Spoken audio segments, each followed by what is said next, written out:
যেটা শহীদ প্রেসিডেন্ট জিয়াউর রহমান 1975-এর পরে যেভাবে বাংলাদেশকে মাত্র 3.5 বছরের মধ্যে বাংলাদেশকে একটা আত্মনির্ভরশীল জাতি হিসেবে পরিচিত করিয়েছিলেন, কারণ তিনি ছিলেন দেশপ্রেমী, তিনি ছিলেন গণতান্ত্রিক, তিনি বহুদলীয় গণতন্ত্র প্রতিষ্ঠা করেছিলেন। ঠিক একইভাবে দেশনেত্রী বেগম খালেদা জিয়া তিনি বাংলাদেশে গণতন্ত্রকে আবার বাংলাদেশে গ্রামে গঞ্জে হেঁটে বেরিয়ে জনগণের কাছে গিয়ে জনগণেরকে সাথে নিয়ে বাংলাদেশের গণতন্ত্রকে আবার পুনঃপ্রতিষ্ঠা করেছিল, মানুষের অধিকার ফিরিয়ে দিয়েছিল, শিক্ষা ব্যবস্থা, শ্রম ব্যবস্থা। বা তিনি একটা কথা বলেছিলেন, আমাদের পররাষ্ট্র নীতি হলো সবাই আমাদের বন্ধু, আমাদের প্রভু কেউ নাই। কিন্তু আজকে আমাদের প্রভু আছেন আমাদের পার্শ্ববর্তী রাষ্ট্র, যেটা আজকে আপনারা সবাই বলছেন। আমরা তো ভারতের বিরুদ্ধে না, ভারত আমাদের এক সময় সাহায্য করেছিলেন মুক্তিযুদ্ধের সময়, আমরা তো তাদেরকে আমাদের কোনোদিন আমরা তো বিরোধ মনে করি নাই। কিন্তু তার আগ্রাসী শক্তি, তার যে দাদাগিরি, এবং আজকে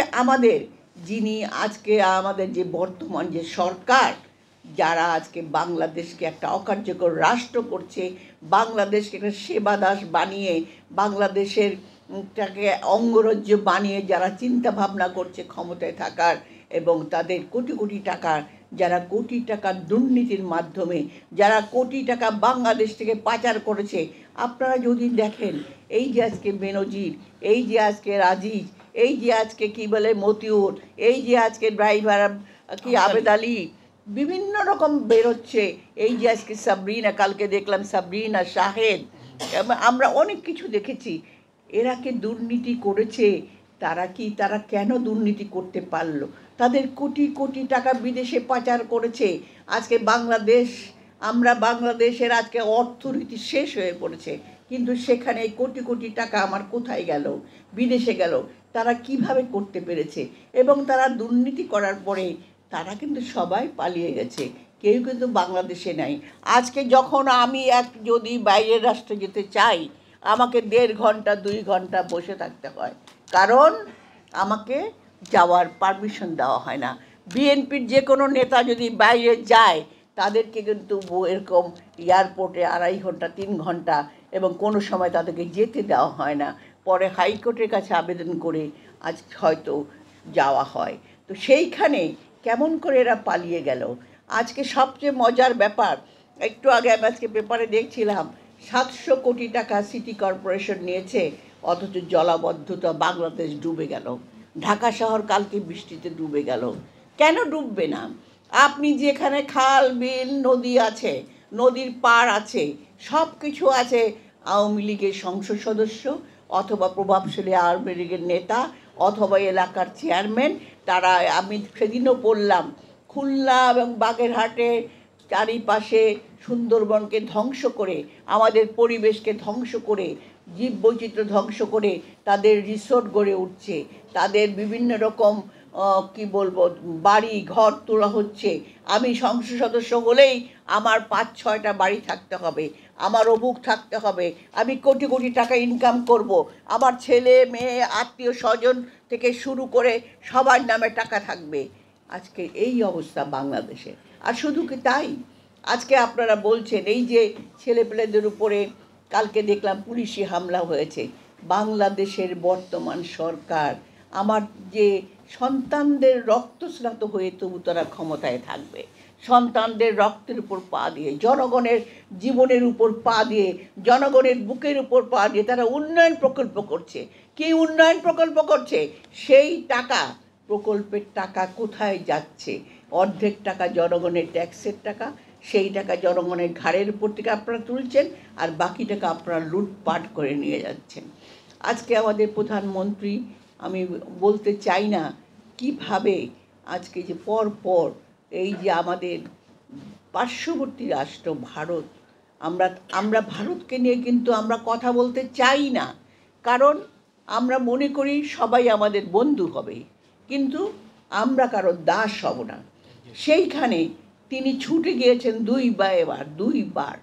দুইবার ছুটে গিয়েছেন, উনি তর্ষণনি, এবং ছুটে গিয়ে কী করলেন, যে সেই তিস্তা প্রকল্প, অন্যান্য তো আপনার 10টা চুক্তি যে কথাটা আজকে এখানে আসছে, যে এমইও দুইটা স্বাক্ষর হয়েছে, এমইও তো মানে 8টা এবং 2টা চুক্তি স্বাক্ষর হয়েছে।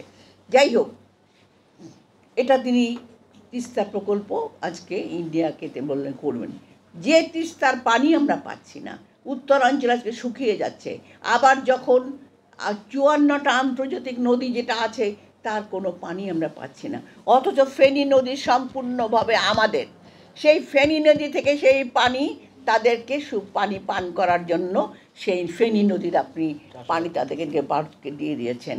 আর এদিকে যে গঙ্গার পানি আমরা পাইনি, ফারাক্কা, আপনার যে মনে আছে 71-এর পরে যে চুক্তি করেছিলেন শেখ মুজিবুর রহমান আমাদের, উনি চুক্তি করে সেটাতে গোলামের আমরা যে গোলাম দাস হয়ে গেছিলাম, ঠিক এই চুক্তিটাও আমরা আবারও গোলাম হয়ে গেলাম আমরা পার্শ্ববর্তী রাষ্ট্রে। কিন্তু এটা কি বাংলাদেশের জনগণ হতে দেবে না, কখনোই দেবে না। কারণ আজকে এই যে ইউথ ফোরাম আপনারা এখানে করছেন, বিভিন্নভাবে যেখানে আপনি যান প্রতিটি জনগণের মনে একটাই কথা, কিসের উন্নয়ন প্রকল্প, এত যে আপনার মেট্রো রেল, এত যে আপনার কি হাইওয়ে এক্সপ্রেসে করেছেন, তাতে কি লাভটা কি হয়েছে? যানজট, জলাবদ্ধতা, আপনি নদী নালা বন্ধ করে দখল করে মানুষের বুকের উপর পা দিয়ে আপনি তাদের বুকে পেরেক বেঁধে আপনি আপনাদের সুখ খুঁজছেন, সেটা তো হতে পারে না। বাংলাদেশ কারো দাস হতে পারে না। বাংলাদেশ শহীদদের রক্তে হয়েছে। যে রক্ত ছিল আমার শহীদ প্রেসিডেন্ট জিয়াউর রহমান, যে রক্ত আমার ভাইয়ের, আমার মায়ের, আমার সন্তানদের, আমার বোনদের, তাদের সেই রক্ত কখনো বৃথা যাবে না। কাজে আজকে সমগ্র আমাদের এখন একটাই কাজ, আমাদের শুধুমাত্র যেটা আমরা বারে বারে, আপনাদের মনে আছে 1971 থেকে 75 পর্যন্ত ঠিক এইভাবে গুম খুন হত্যা অত্যাচার সব কিছু হয়েছিল, আপনাদের মনে আছে। আজকে দেখেন, আপনি যখন দেখবেন আপনি জঙ্গি নাটক হয়, আপনি দেখেন কিশোর গ্যাং, যে কিশোররা আমার সন্তান, যে কিশোররা ফুটে ওঠে ছোটোবেলা থেকে মা বাবার সুন্দর একটা, বাংলাদেশ কী ছিল, একটা ঐতিহ্যবাহী দেশ ছিল, যেখানে বিবেক ছিল, মূল্যবোধ ছিল। যেই মূল্যবোধ হলো সততা, সম্মান, এবং সেটাই হলো বাংলাদেশের মানুষের সবচেয়ে বড় ঐতিহ্য, যার মাধ্যমে আমরা বড় হয়েছি, আপনারা বড় হয়েছেন, এবং আমার ভবিষ্যৎ প্রজন্ম যারা আছেন তারা বড় হবে। কিন্তু সেখানে সেই বিবেকবোধকে টাকা দিয়ে সম্পূর্ণভাবে দুর্নীতি ঢুকিয়ে সম্পূর্ণভাবে আজকে ধ্বংস করে দিয়েছে।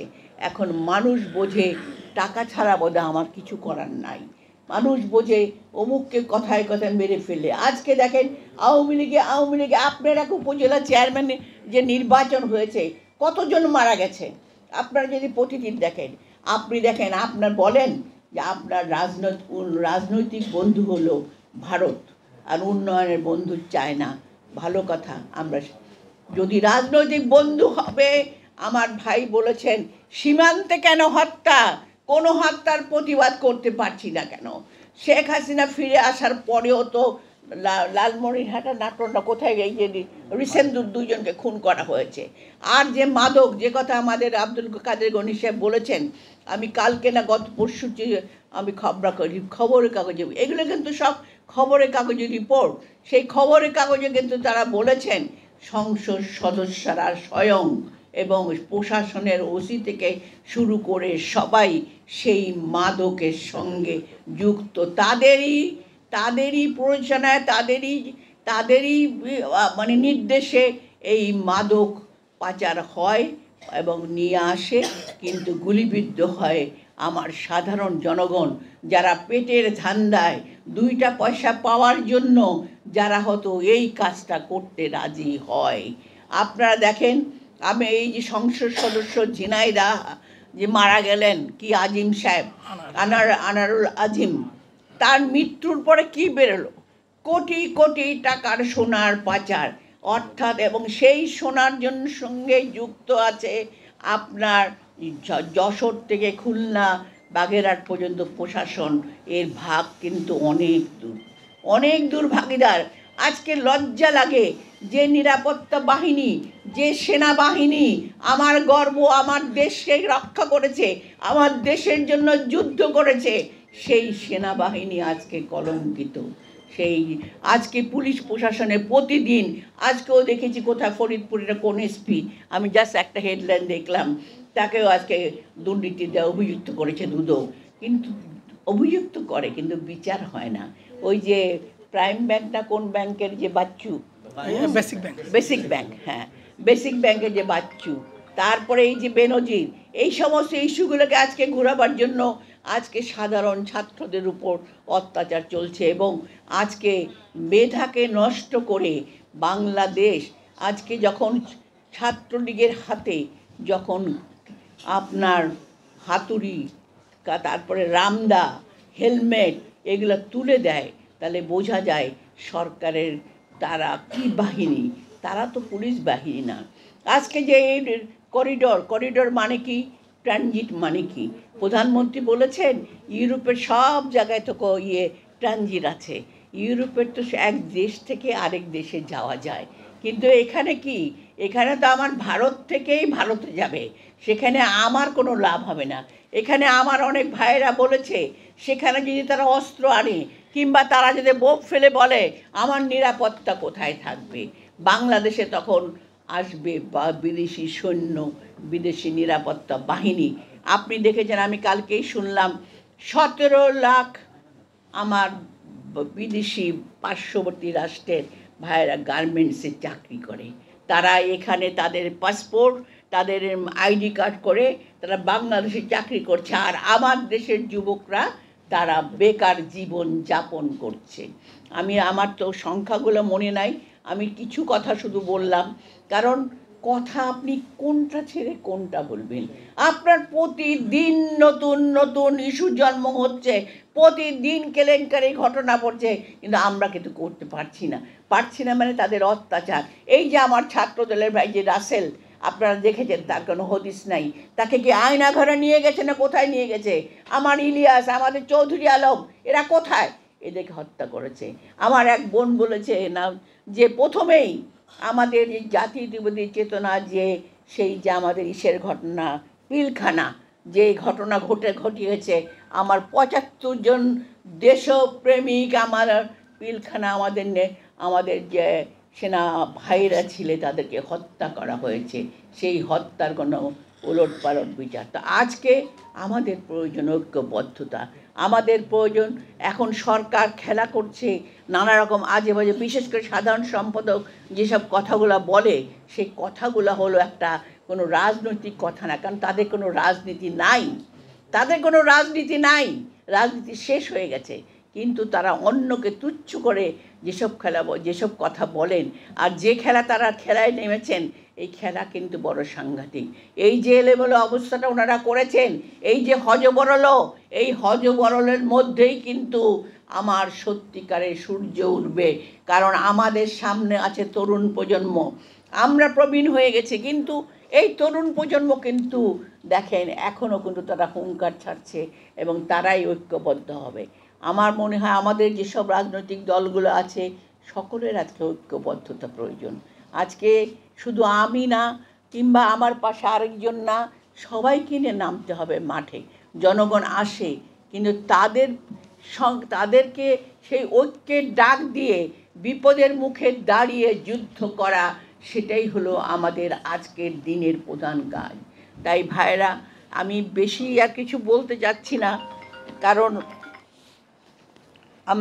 আমি একটা কথাই বলেছি যে আমরা কথা বললে কোন ইস্যুতে কথা বলবো সেটা যেন শেষ করা যায় না। তেমনি আজকে যে অসম চুক্তি যেটা হয়েছে, যেই চুক্তি আমরা বাংলাদেশের জনগণ বাংলাদেশের ভিতর দিয়ে রেল চালু করার, যে আমাদের নিরাপত্তা বিঘ্নিত করা এবং জনগণকে অন্ধকারে রেখে সেটা আমরা করতে দেব না। হয়তো আমার প্রধানমন্ত্রী, যিনি অবৈধভাবে আজকে নির্বাচনের বাইরে, যিনি জোর করে যারা ক্ষমতায় আছেন, তারা পরিষ্কার করবেন কোথা থেকে কি হচ্ছে, তারপরে সেই কথায় কথা বলবেন, পরিষ্কার করবেন। তা নইলে বাংলাদেশ কিন্তু সাংঘাতিক জাতি, যারা মুক্তিযুদ্ধ করতে পারে, যারা হাসতে হাসতে স্বামী সন্তানদের এগিয়ে দিতে পারে, যারা আল্লাহকে ছাড়া অন্য কাউকে ভয় করে না, সেখানে আমি ভগবান কিংবা আমি সব, এটা কিন্তু হতে পারে না। আমাদের আছে আল্লাহ তাআলা নিশ্চয়ই আমরা আমাদের এই যে যুদ্ধ এখন চলছে এই যুদ্ধে আমরা জয়লাভ করব। তো আমি আপনাদের সবাইকে ধন্যবাদ জানাচ্ছি।